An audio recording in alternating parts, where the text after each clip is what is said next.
Hey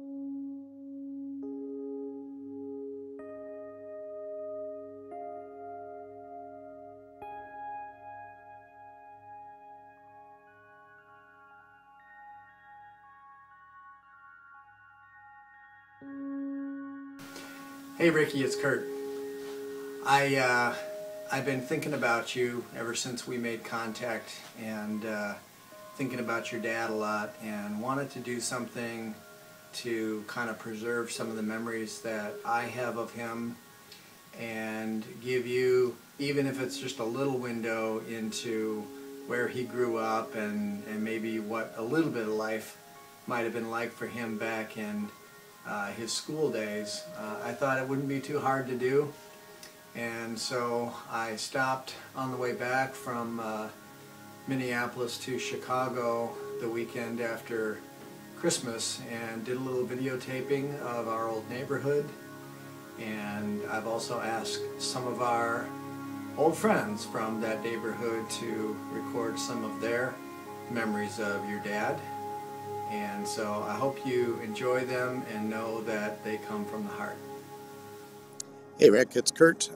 I just thought I would take a few minutes to stop by my old neighborhood as we head back home to Chicago.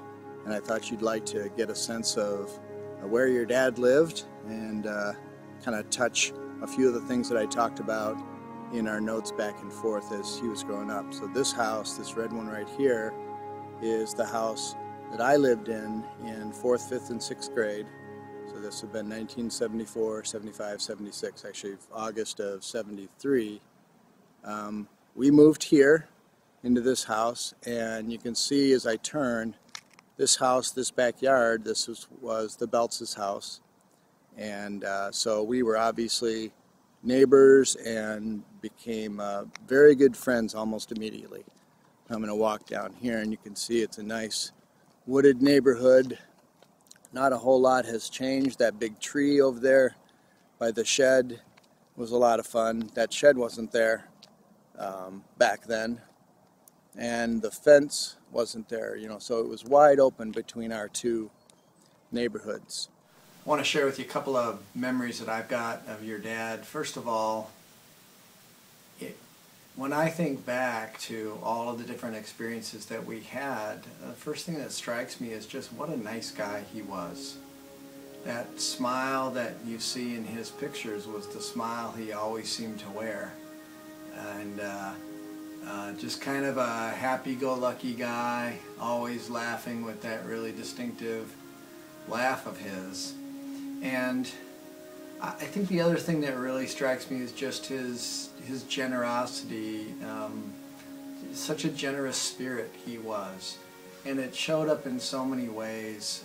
From what I remember is kind of always being inclusive of people, but even the simple things together, me and Rick one-on-one. Even the day he got his first mini bike, which was really a big deal, and he didn't have it more than 10 minutes. He'd ridden it across the yard, as you'll see in the video. He'd ridden it across both of our yards to show me, but it wasn't 10 minutes in that he said, "Do you want to try it?" So this house, I think the house was more gray back when Rick lived there. But there's a lot of fun things even about this yard that I remember. To think about our two yards touching, that distance right there, I still remember the day when your dad got his first mini bike, and I didn't see them come home with it, but he got on it right here in the yard, and he rode right down this strip all the way to my driveway, and I happened to have been standing in the driveway, and he came whipping down in that thing with this huge smile on his face. And boy, it was like that for all of our various toys. He was so sharing and taught me a lot of things that I didn't know about mini bikes and motorcycles and engines, and gosh, we were always taking something apart or putting it back together. And it It's a friendship that I remember to this day, and I think it's because he made a special mark on me. We stayed in touch for long after we moved away. Just loved it. So this is the house where that truck is sitting, is where your grandpa, who you never met, your grandpa Bob Beltz, his car that he drove to work was this old Nova, and I remember your dad working on it all the time, having a good time with it. So your dad's room was the closest window to us, the one with the chimney next to it, and they lived, this is Lamplight Circle, so right up at the top of this little hill was a little circle. So the other cool thing about having little mini bikes that we had was we could go ride up on this circle and nobody'd really bother us. And so that was a lot of fun. So this is where your dad grew up, and so I have a lot of fond memories of this place, and I have a lot of fond memories of your dad. There's a couple of, just in case we get something from here, this is Jeff Notch's house. Jeff was one of our playmates. We had another one in this house right here up on the top of the circle, but I don't remember her name. And then as we go down, this beige house with the beige house with the van in it is the Chatterton house. Katie Chatterton lived there. And the brown house at the end of the street, just behind that basketball hoop, is the Zeitons. John Zeiton was another playmate. There was one year when we had a terrific rainstorm, and this whole street flooded. This street had about 2 feet of water in it, and all the houses down that way, you can tell it was all downhill, all the houses that way had water in their basements, totally flooded their basements. And we walked around, we thought it was the greatest thing, walking around 2 feet of water in this street. Okay, so we're just down the street a little bit from the Beltz's house. You can see the gray house back there. And one of our good friends was Katie Chatterton. The whole Chatterton family was really a nice family, but Katie lived here.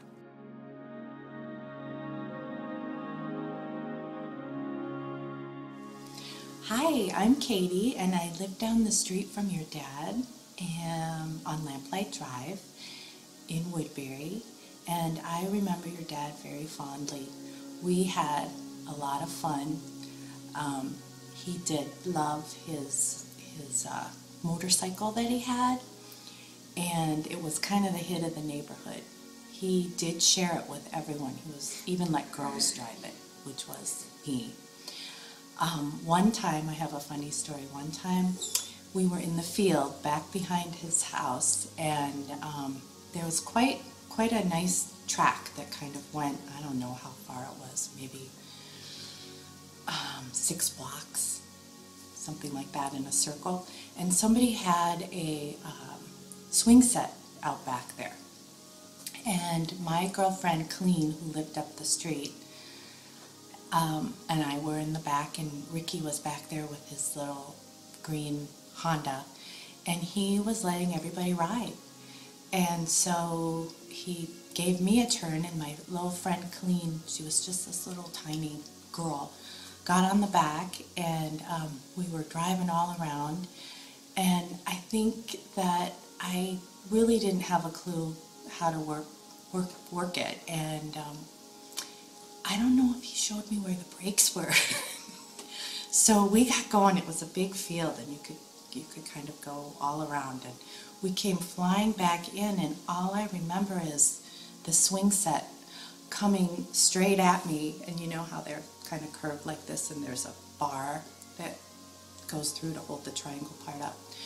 I was like this, and I just leaned back, and my friend leaned back, and we went right underneath the little A bar of the swing set. I mean, that could have ended up really bad, but it didn't, and probably tipped the bike over at the end. I don't remember your dad getting mad or having a problem with it at all. He probably laughed. The other thing that we did a lot was my friend lived up the street, so I always passed his house. We were always running back and forth, back and forth. And I remember that they had this big, huge, at the time it seemed that way, a black standard poodle. I think his name was Pierre or something like that. Anyways, he would always kind of run at the fence and follow you up and down the road. And another thing your dad helped Clean and I out, we were kind of tomboys, and we built a go-kart. And like Curt said, that Steeple View Hill, that was the spot for everybody. And our go-kart, your dad came and I think he put the wheels on it for us. And anyways, we pushed up to the top of the hill and pushed and rode down that hill so many times, and those are good memories too. I think we even had a jump at the end at one point. Anyways, your dad had a really fun childhood in Woodbury. I think everybody that grew up on that street has really fond memories. So anyways, that's my story, and I hope you enjoy it. Thanks. And I want to go just to the end of the street here. About the third mini bike that Rick had was this old Honda CT90, which is actually quite a collector's item now. But back then, the bike that Rick got, he got the engine, but the engine didn't work. And actually, the engine wasn't even on the bike itself. It was in parts in a box, and obviously that didn't scare your dad a bit. So what we would do, since we wanted to have fun with it anyway, and Rick, I don't know if he just didn't have all the parts to rebuild the engine or what, but we used to push it up this hill, which really, it seemed a lot steeper back then, but we used to push it up this hill, and then Rick would more often than, I was too scared, but Rick would ride it down, and he would come whipping around this corner, probably about 30 miles an hour, and make it all the way back to the house. You can see the house just behind our van that's lit up. He would come cruising down this hill, no engine, just coasting, having the time of his life. And of course, he liked that I helped him push it up the hill too. Okay, now we're standing in front of Royal Oaks Elementary School, just so you have a sense of where we are. Where that car's coming out at the top, that's the top of Steeple View, so that's the top of the hill where we used to push Rick's mini bike up and ride it down. And this street kind of goes down toward the backside of where our houses were. So this is the Rob's house. Eileen Robb was a good friend, and this is the Chastain house where Shannon Chastain lived.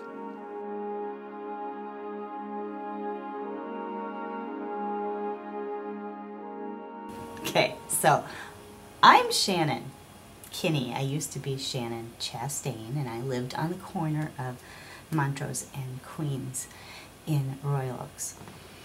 I moved away from Royal Oaks in, 1977, and our interaction didn't happen very much, but he holds a place in my memory because he's Ricky Beltz. And when we were younger, the kids, Ricky was probably, a year or two older than I was, and he was, he was a boy, and he was super cute, so, he was untouchable. We couldn't actually speak when we were around Ricky. My memories of him are of a kid with hair. I mean, he had the hair. It was dark brown, and it had the flip, and it was thick, and he had lots of it. It was just beautiful hair. And he wore his low cut, the denim, the jeans with the big bell bottoms, and I remember him having a really big belt buckle, which was the style back then, but I remember it on him. It was just, he had the Ricky belt buckle. Anyway, we played together a couple times because the group of kids would interact once in a while, like in a game at the park or something. I lived up on Queens and Montrose, and he was down on Lamplight, which geographically is not that far away, but when you have groups of kids, they tend to hang out with each other, and in school we all knew each other and hung out and played together, but you know, outside of school you stayed on your own block and, you know, very rarely crossed into the other kids' groups. So I didn't hang out with the Lamplighters much outside of school. I mean, we went down to their play every once in a while, but, you know, they had their own group and their own friends, and then, you know, there was the age differences and then the gender differences, so yeah, if you were in awe of an older boy, you didn't actually talk to him, and that's kind of where I stood with Ricky Beltz. I was in awe and I didn't speak. So, that is my biggest memory of Ricky, and I never forgot him. Obviously, he stuck with me. I never forgot the guy. He is one of those people that, I mean, you hear his name and you just go, oh, Ricky Beltz, wow. So, that's what I have for you. I think the yellowish house with the green on front, so right in the center of that house, I think was the Clevelands, and I think the next one down with the van in the driveway was the Finneys, Terry Finney and Chris Cleveland. Cleveland here. Curt was right. This was our home growing up as kids. This was a Cleveland family home. 6 boys in this neighborhood, ranging from all ages, within 5 or 6 years apart. This was our home on Queens Drive. Knew your dad Ricky really well. The house right down there in the corner is the Chastain, and there's the Robs. This was the park. This was the place to hang out. I know Ricky spent a lot of time here. This was the place. Back in the day, there used to be a lot of, well, swing sets and monkey bars and all kinds of fun. This was the hangout place. You can see there's a pavilion up there. I'm sure Ricky spent a lot of time up there hanging out with all the guys from the neighborhood. At night when you'd play kick the can, hide and go seek, all those good games, this is where you hung out. This was the attraction, the main hangout, if you will, at night. This is where you had your fun. This is where you played doorbell ditch with all the kids in the neighborhood. Still a busy street, always was. That was the Finneys' home. Finneys are long gone. I still live in Woodbury. That was our, again, childhood home. But I thought I'd follow up what Curt's doing here, but this was the park. And again, Royal Oaks, Chippewa Park, and there's the elementary school. And I just thought I'd get that clip in there. Ricky Mike Cleveland again. I thought I'd take a little bit of video of the high school. This is Woodbury Senior High. I didn't complete all my schooling here, so I left and went into the military, but this is where Ricky would have gone to high school. This was the Woodbury Senior High School, and there's obviously things going on here today, but pretty much looks the same. They've added on to it a little bit. This pond here was always here. The school opened up back in 1976, and the first principal was Mr. Wilkie, and this was called Wilkie Pond. And I really doubt your dad ever met Mr. Wilkie in his office for any misbehavior. That's usually because I was in there more often than most people.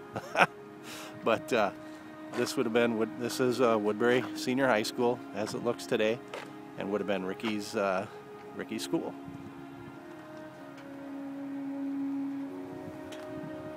Cleveland again. Thought I'd bring you over to another childhood fun time attraction, stomping ground of Ricky's, if you will. This used to be called Wooddale Recreation. It's now called Wooddale Fun Zone. But other than that Royal Oaks Park, there was no bigger hangout for a guy like Ricky Beltz. I can tell you right now that Ricky and Lynn Whiting and myself, we were big-time roller skaters. There were no other 3 people that could roller skate like Lynn, Ricky, and Mike Cleveland. Ricky was an awesome skater. We used to compete in what they called the wheelbarrow race. It's silly looking back now, but it was a big deal, very competitive. Ricky had an awesome car. His love for cars, you already know. I believe his was a GTO. I gotta look through some of my pictures, but it was very pretty. They usually parked it right over there, where one of those Suburbans are. He'd back it in, and when skating got over, you'd leave in the wintertime about 10 minutes early, go start your car. You could actually go back in through these doors and go say goodbye to your friends, bring a bunch of people with you, and go to the local McDonald's after skating. When you came out, your car would still be here running. It's kind of odd. I don't know if you could do that today, but anyway, I thought I'd give you a shot of where he probably spent 3 years of his life. And this was, there was no bigger place to go for fun and enjoyment. This was it, Wooddale Recreation. And I'll guarantee you he stood in this line a million times to get into Wooddale to have a good time. I won't go in too far, but this is basically it. This is where he skated. I'll try to quick get a picture over here. Just walked right in, no one's even stopped me. I'll see how far I can go before I get yelled at. But this was the hot spot. Still a pretty good hot spot. The lights are still all the same. Everything is still the same, the way it used to be. You spend hours here skating and hanging out with your friends and meeting a lot of girlfriends, something your dad never had any trouble doing. I hope that doesn't get him in too much trouble.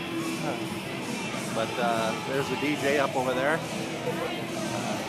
It wouldn't be uncommon to spend an entire New Year's Eve here as a kid. They get you in here and lock the doors. So this was Wooddale Recreation, and what you see going on right now is what was going on back in the day. Snack bar, and there's no doubt we used to have foosball tables sitting over here. You play with your friends at foosball, at all the games, birthday parties. This is where you would come in. Good old Wooddale Recreation. Ricky spent many, many nights here, many nights. Hi, Ricky Jr., Mike Cleveland. We've never met, but I'm happy to be able to deliver this message to you. Curt Johnson reached out to me. He was a childhood friend of your dad, and they grew up together, had a lot of fond memories, as do I, with your dad. One particular memory that comes to mind was roller skating. We spent a lot of time up at the Wooddale Roller Rec, and I sent you a video of that. I remember Ricky up there quite a bit. Oftentimes there would be a competition called the wheelbarrow races, and I would push your dad around 5 times, and the first team to get around the 5th time got free passes back to Wooddale, hot dog, pop chips, things like that. So we had a lot of fun up there. He met a lot of friends, and I just remember spending so many hours up there with him. A lot of fond memories. I was glad that I got in there. I didn't know I'd be able to get in there and show you that. I remember your dad's GTO. I don't remember it that well because if we raced, it was usually me in front, him in behind. Just kidding. It was a very nice car. I know he's very proud of it. I remember the Nova that he had before the GTO. Ricky loved his cars. He loved his putzing with things. He was a great mechanic and loved playing with that stuff. But very quiet, shy guy, and always friendly. He had many friends. So I'm glad I was able to be a part of this and share some memories with you. Again, my name is Mike Cleveland, and had a lot of fun growing up with your dad here in Woodbury, Minnesota. I hope you have a great life. Hold on to these memories. Play this thing over and over if you need to. There's a lot of people that remember Ricky. We miss him. He had a great memorial at the 30-year class reunion last August 6th here in Woodbury. So he's well remembered and well missed. So I hope you enjoy this video and you have a great life, and it was nice to be a part of it. So take care.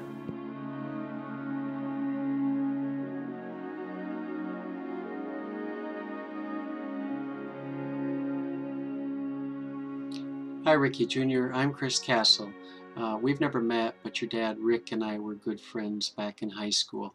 I'm going to share a few good stories of his high school years and a few of many good stories. Anyway, back in high school, what your dad and I had in common was the love for cars. and he especially loved his '67 GTO. That was a beautiful car. It was dark blue, and he really put a lot of work into it, and I know he was very, very proud of it. Um, when he got the car, the engine was not in such great shape, and we had a auto mechanics class, and his project, Rick's project, was to rebuild the engine. And one of the stories here is he after he pulled the engine, he had to get his car home. He couldn't just leave it in the shop at the high school. So what he did is I believe he still had his Nova. It was like a '68 Nova or something like that. Anyway, he had one friend drive the Nova, and then he steered his car. Remember, no engine, but manual brakes.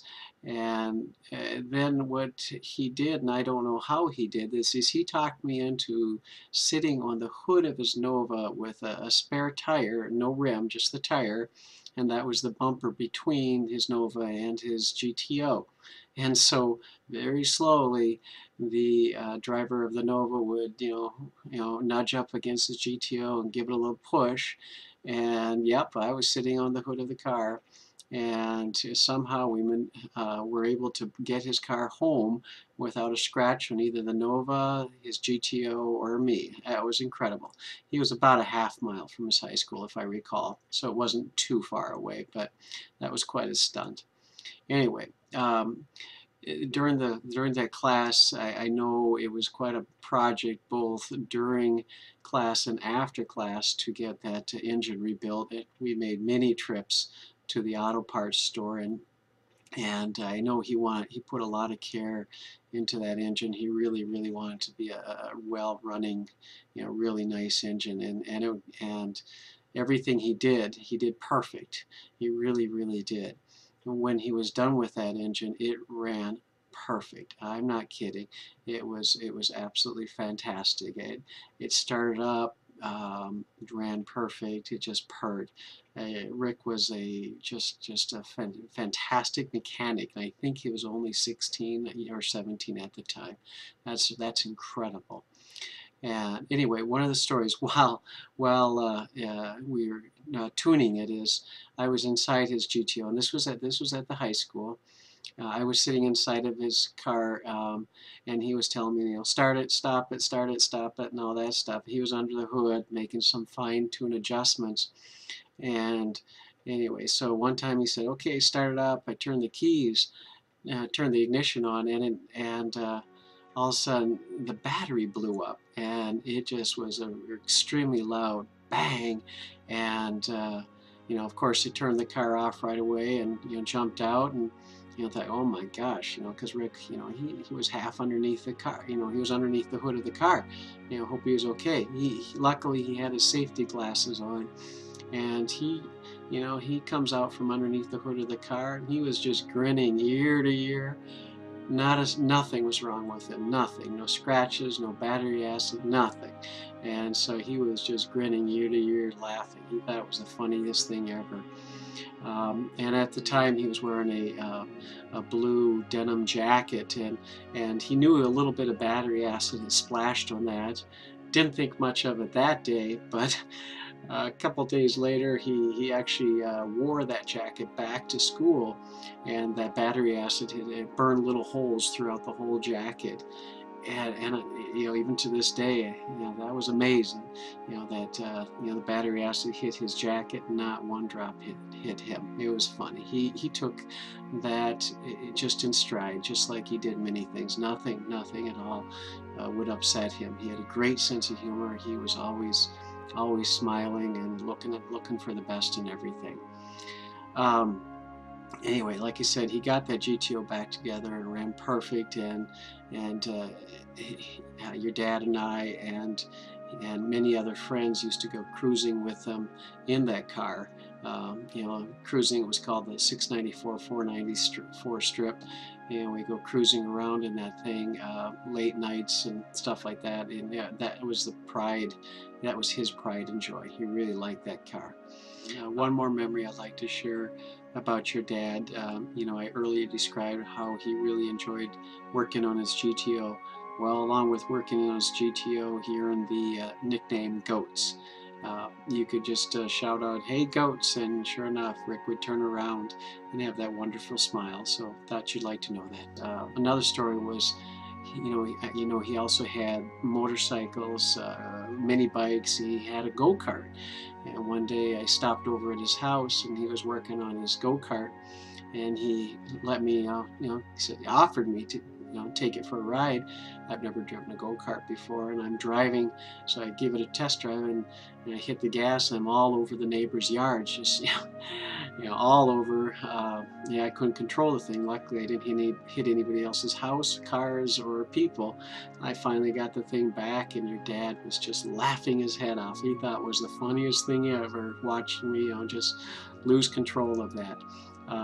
Like I said, great sense of humor, great sense of humor. And another thing your dad and I used to enjoy doing is, go roller skating. Yep, we're talking roller skates. This is not inline skates. These are roller skates, 4 wheels per skate. But we did it up at Wooddale Roller Rink, and I know your dad spent many, many great, nights, weekends skating, and he was a great skater. There was just a few great skaters there, and he was one of them. He was definitely one of them. There was a lot of contests that they would have there, and your dad would, come in, either he had win it or come in very close to the top. So anyway, lots of fond memories of your dad. What I remember most about your dad and will always treasure is that he was an awesome person and a great friend. Thank you.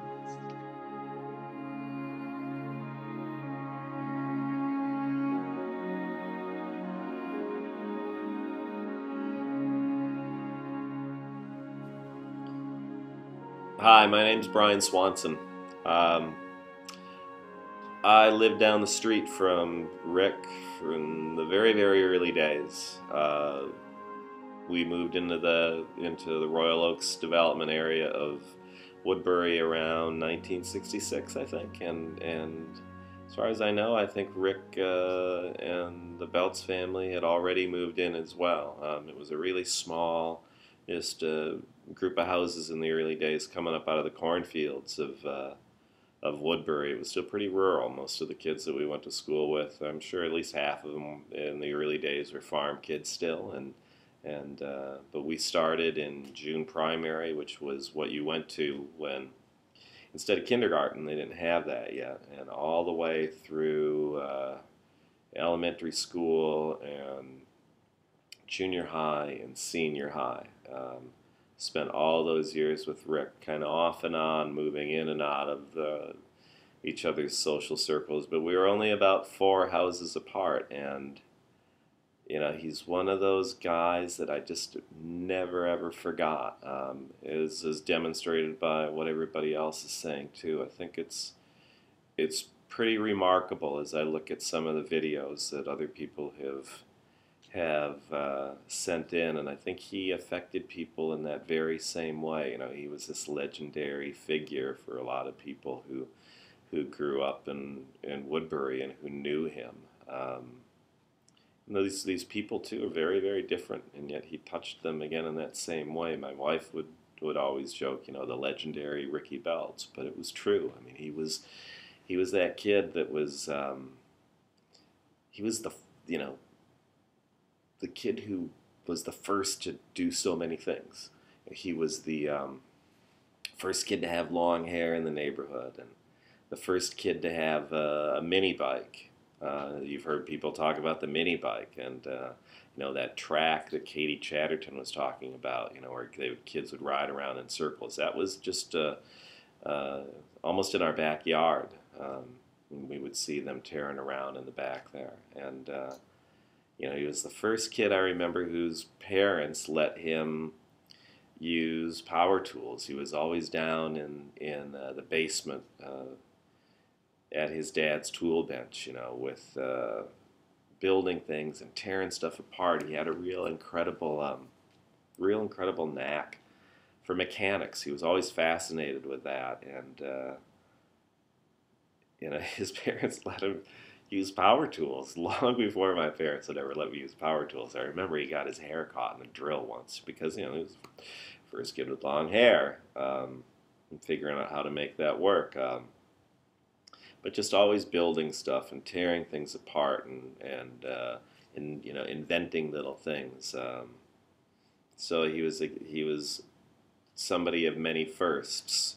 You know, I'll let Curt leave it up. I'll leave it up to him if he wants to edit some of these things up. But he was, you know, he was the first person I ever broke the 100-mile-an-hour speed limit with, and he was really something else. You know, when I think about these videos that other people have sent into it, and I was thinking back to all the memories of growing up with Rick and hanging out in the basement of their house, and you know, or cutting school and hanging out at their place or running around in their backyard. I can never think of a bad thing. I mean, there was never a fight or a disagreement that went on for any length of time. He was just one of those good guys, and I think, as you can tell, a friend to everybody. Just there's something that just sticks in everybody's mind about him that they just can't forget, and they never will. We worked together for a while too. I think I was around 15, and as I recall, Rick was a little bit older than me because he was driving earlier than I was. He was driving his dad's old Nova, and my dad had helped me get a job at the local Burger King by forging my birth certificate and make it look like I was a year older. And Rick was old enough to work there. I helped him get a job too, and we would take that Nova at times over into East St. Paul to the Burger King there on Suburban Avenue. We would come in the winters. We'd come tearing into that parking lot and sliding on the ice. You know, I mean, he was a real daredevil with that, and me hanging out the window. And when we came to work, I mean, we announced our arrival blocks ahead of actually showing up in that parking lot. We were having a lot of fun. And again, he had that sort of daredevil attitude, as you likely know, and have you heard too. You know, there was some talk in one of the other videos about that, kind of down by that Zeiton, John Zeiton's house, and I didn't used to be there. And Steepleview was that road that kind of went down, and you could get some decent speed going up. And Rick, being the daredevil that he was, we had built this little ramp out of old wooden pallets and things like that. Whatever was laying around, it was probably old tires, wooden pallets, and things like that. And we built a jump out of that. And I remember specifically Rick being the one who would jump the rest of us. We would lay beyond these pallets that were built, or that we'd built the ramp out of, and we would lay in the dirt in front of these pallets and just see how far Rick could jump. But we were the test. I mean, he had to clear us in order to make it work. But it was just so much fun hanging out with that guy. In the video that Curt had showed, the backyard at the time and the adjacent house used to be much more wooded too, and we'd play for hours back there. That place, even though it was just kind of a wooded, standard suburban size lot, it was so heavily wooded it seemed like, you know, like the Amazon jungle, only with oaks or something. And we would be back there for hours and hours and hours, whether it was back there or, you know, in the cornfields behind our house, or there was a place that was called the Swamp, which was really kind of just a glorified drainage ditch. But we would play for hours, walking up back and forth and running through the culverts under the roads, and having so much fun with Rick and with John. You know, at the time it was Ricky and Johnny, and just having the world's greatest time. You know, I think the last time I actually saw him was about a dozen years ago, and I had been going to South by Southwest. I'm sure you're aware of that festival in Austin. You know, year in and year out, I'd been going to that, and found out that Rick was in Pflugerville, and we managed to meet up and spend a night together and just hanging out on the town, and had the greatest time just catching up again. And it was really evident that he was still the same Ricky Beltz, you know, everybody's friend, always with a ready smile. Not a bad thing to say about anybody, and even though it had been a long time since we'd seen each other, it was just like everything was still the same. He was just fun to be with, fun to hang out with, easy to talk to, and everybody's friend without a doubt. So hey, you know, I'm in Monterey, California. If you're ever out, and like I said, I could talk for hours and hours and hours. Look me up. I'd love to share some more stories and talk about Rick and what he meant and the impact that he made on everybody's life. He was one of a kind, a legend, a true star. So hope you enjoyed it, and thanks to Curt for giving me the opportunity to share some of these memories. Y'all take care. He was really a great friend to a lot of folks, and I know that you saw those pieces of him as a dad, what a kind and generous spirit he was. But I think it's important for you to know that people remember him, and I remember him very fondly, and I always will. And you are now a walking embodiment of his spirit, and you are a reminder to all of us of what a good person that he was. And even though he left this earth far too soon for any of us, he really left us all a gift with what he shared in his life with us. So thank you for letting me share these things with you, and thank you for letting some of our old friends share some things with you. And keep the memory.